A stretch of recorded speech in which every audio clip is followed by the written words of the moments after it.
اپنی نظر اور شرمگاہ کی حفاظت کریں۔ اس دور کا سب سے بڑا فتنہ یہ ہے کہ نگاہیں پاک نہیں رہی، نگاہیں غلیظ اور گندی ہو گئی، شرمگاہوں میں وہ تقدس نہیں رہا ہے۔ حضور علیہ السلام نے ارشاد فرمایا، من زنا زنیا بہی ولو بہی تانے دارے ہی، جس شخص نے زنا کیا یہ عمل اس کے گھر بھی لوٹے گا، اگرچہ اونچی اونچی دیواریں کیوں نہیں کر دیتا۔ یہ مکافات عمل ہے۔ گندم از گندم بروئے جو ز جو، از مکافات عمل غافل میں شو۔ گندم بو گے تو گندم کاٹو گے، جو بو گے تو جو کاٹو گے۔ نظر کو تقدس دو، نظر کو پاکیزگی دو۔ حضرت لقمان حکیم کہتے ہیں کہ میں کئی نبیوں سے ملا ہوں، کئی نبیوں سے ملاقات کی ہے، اور میں ان سے 2-2 4-4 باتیں جمع کی ہیں، اور ان ساری باتوں کو میں نے جمع کر کے 100 باتیں جمع کی ہیں، اور ان کا پھر میں نے خلاصہ تیار کیا ہے۔ ان میں 8 باتیں الگ کی ہیں۔ ان 8 باتوں میں ایک بات یہ ہے، جب کسی کے گھر جاؤ تو نظر کو حفاظت میں رکھو۔ جس شخص کے مہمان بنو، جس کے گھر جاؤ، تمہاری نظر نہ بھٹکنے پائے۔ نظر اگر غیر محرم کو شہوت سے دیکھتی ہے، حدیث میں آتا ہے کل قیامت کے دن جہنم کی آگ سے بھر دی جائے گی، وہ سخت رسوا ہوگا۔ آج میڈیا کی آوارگی اور انٹرنیٹ پہ جو کچھ ہو رہا ہے، ٹیلی ویژن اور سینما جو بدتمیزی پھیلا رہے ہیں، اور موبائل پیکر جس طرح بے حیائی کو فروغ ہو رہا ہے، ہم اس کے خلاف پوری قوت کے ساتھ بند باندھیں۔ اپنی اولادوں کے ہاتھوں سے ناول چھین لو، ان کے ہاتھوں سے جو ہے وہ فلمیں چھین لو، ان کی خلوتوں پہ نظر رکھو اور ان کی حفاظت کرو۔ جس شخص کی نظر پاک نہیں ہے، اس کے من میں طہارت نہیں آ سکتی ہے۔ دل پاک نہیں ہے، اس کو جو ہے وہ باطن کا نور نصیب نہیں ہو سکتا۔ وائے قوم کشتائے تدبیر غیر، کارے او تخریب خود تعمیر غیر، از حیا بیگانہ پیرانے کہن، نوجوانہ چوں زنا مشغول تن۔ کتنی حکمت والی بات کہی اقبال نے۔ وہ اپنے دور کا دکھڑا سناتا ہے، جس دور سے ہم گزر رہے ہیں اب تو عجیب حال ہو گئے۔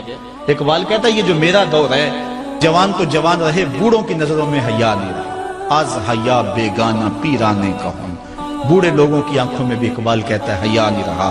نوجوانہ چوں زنا مشغول تن، اور نوجوان عورتوں کی طرح اپنے تن کے ساتھ لگے ہوئے ہیں، اپنے تن کو سنوارنے میں ہر وقت کنگھی پٹی میں لگے ہوئے ہیں۔ یہ مردوں کا کام نہیں ہوتا، یہ دلیروں اور بہادروں کا کام نہیں ہوتا، یہ عورتوں کے وظیفے ہیں۔ در دل شاں آرزوہا بے ثبات، مردہ زائم از بطون امہات۔ ان کے دلوں میں آرزویں کوئی اور ہی ہیں، اور ماؤں کے پیٹوں سے مردہ جنم لے رہے ہیں۔ دخترانے او بزلف خود اسیر، شوخ چشموں خود نماؤ خود دگیر۔ اور قوم کی بیٹیاں اپنی زلف کی خود قیدی ہو چکی ہیں، اور ہر وقت جو ہے وہ اپنے آپ کو آئینے میں دیکھتی رہتی ہیں۔ ساختہ پرداختہ دل باختہ، ابروان مثل دو تیغ آختہ۔ وہ جو گھر کی رونق تھی، جو آبرو اور حیا کا دوسرا نام تھا، آج وہ دل پھینک قسم کی ہو گئی ہے۔ آہ قوم میں دل سے حق پرداختہ، مرد و مرگ خیش را نشناختہ۔ اقبال کہتا ہائے قوم کہ جو مر گئی اور اسے ابھی تک پتہ ہی نہیں چلا کہ میں مر چکی ہوں اور جینے کا سامان نہیں کرتی۔ حضور نے فرمایا ہر دین کی کوئی پہچان ہوتی ہے، میرے دین کی پہچان حیا ہے، اگر حیا نہیں ہے تو دین ہی نہیں۔ ہم نے جس دور میں اپنے ماں باپ سے دین سیکھا تو اس وقت اتنے فرقے بھی نہیں تھے، نہ بات بات پہ شرک کے فتوے لگتے تھے، اور نہ ہی لوگ دین کو کاروبار بنائے ہوئے تھے۔ اس وقت کوئی کھڑا ہو کے نعت بھی پڑھتا تھا تو اس کی آنکھیں بند ہوتی تھیں اور تصور مدینے کی گلیوں کا طواف کر رہا ہوتا تھا۔ اور اگر کوئی پیر طریقت تھا تو اس کا مقصد مخلوق کو اللہ تک پہنچانا تھا، لوگوں کا دل اپنی جانب موڑ کے مائل کر کے اپنی جیب گرم کرنا مقصد نہیں تھا۔ اس وقت عالم دین لوگوں کی عقیدتوں کو سمیٹ کر کے، گھیر کر کے، اپنی عقیدت کے دائرے میں ڈال کر کے ان سے سطحی مفاد حاصل کرنے کا دھندا نہیں کرتے تھے۔ اس وقت عالم دین بندے کو گناہ سے نکال کر کے اللہ کی دہلیز پہ سجدہ ریز کرنے کا کام کرتے تھے۔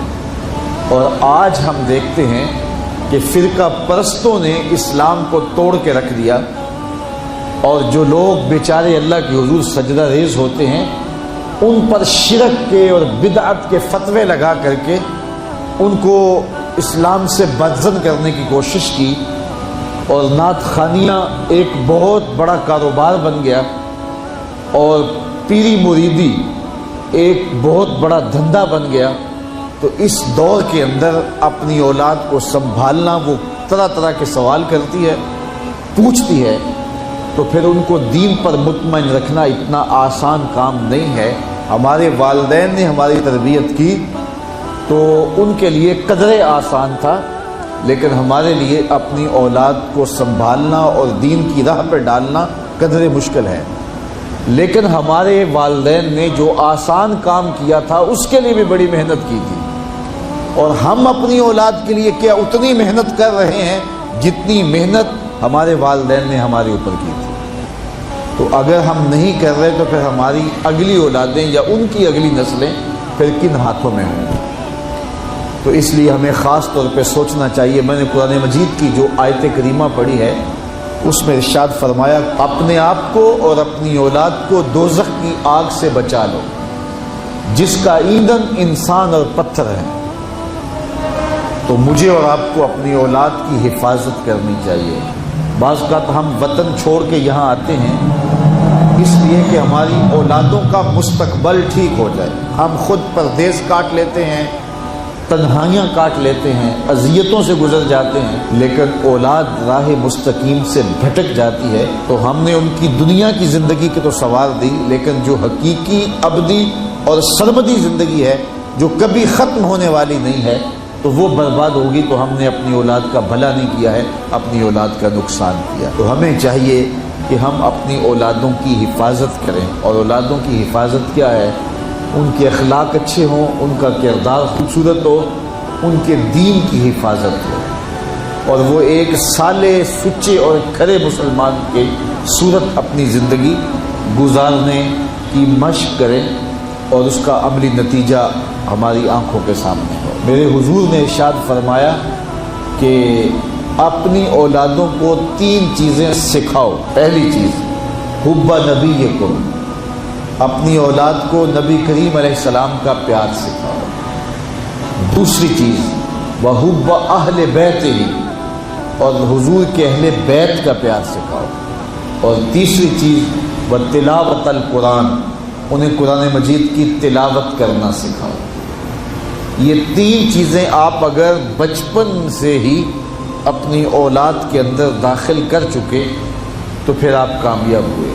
یہ بات ذہن میں رکھیے کہ ہم اس وقت متوجہ ہوتے ہیں اولاد کی تربیت کے لیے جب وہ ہمارے ہاتھ سے نکل چکی ہوتی ہے۔ ہمارے گھروں میں ہماری صبح کا آغاز قرآن مجید کی تلاوت سے ہو تو پھر خیر و برکت کے قافلے ہمارے گھروں میں اتریں گے۔